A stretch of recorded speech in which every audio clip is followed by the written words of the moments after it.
நிறைய பிள்ளைங்க நீங்க வந்து காலேஜுக்கு போக போறீங்க, சில பேர் புதுசா வேலைக்குள்ள போக போறீங்க.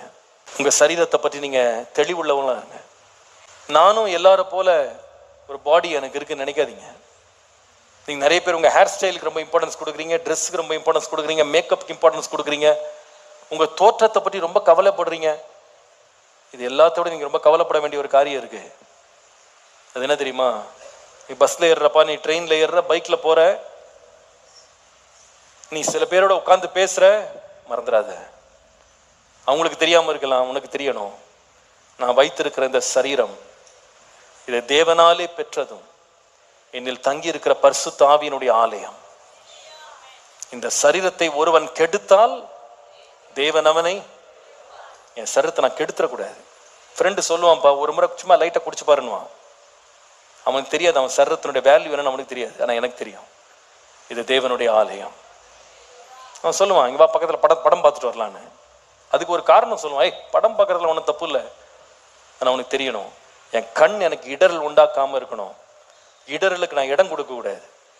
எந்த அளவுக்கு அது ஜாக்கிரதையா இருக்குன்னா, இடரல் உண்டா கண்ணை பிடுங்கி போட்டால் கூட நல்லது. 2 ஹெட்ஃபோனை உள்ள சொய்கிட்டு போற வழியெல்லாம் பஸ்ஸில் ஒரு சினிமா பாட்டை கேட்டுட்டு, அல்லது உலக பிரகாரமான அசுத்தமான பாடல்களையும் கதைகளையும் கேட்டுட்டு போறது எல்லாரும் செய்வான்.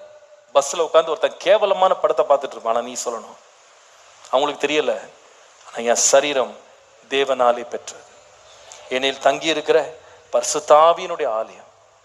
என் கண்ணை நான் கெடுத்துட்டேன்னா என் வாழ்க்கை நரகத்துல தான் போய் முடியும்.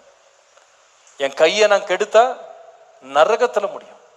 ஏசு சொன்னாரு, இந்த கண்ணால நீ கெட்டு போய் நீ நரகத்துக்கு போறதை விட ஒரு கண்ணை பிடிங்க போட்டு ஒற்றை கண்ணனா நீ எங்க போ, பரலோகத்துக்கு போ. 2 கையோட நீ நரகத்துக்கு போறதை விட உனக்கு இடரல் உண்டாக்குகிற, உன்னை சோதனைக்கு உட்படுத்துகிற ஒரு கையை வெட்டி போட்டு ஒரு கையோட இங்க போ, பரலோகத்துக்கு போய் சேரு. என் சரீரம் தேவனாலே பெற்றது, நான் உண்டாக்குனது கிடையாதுப்பா.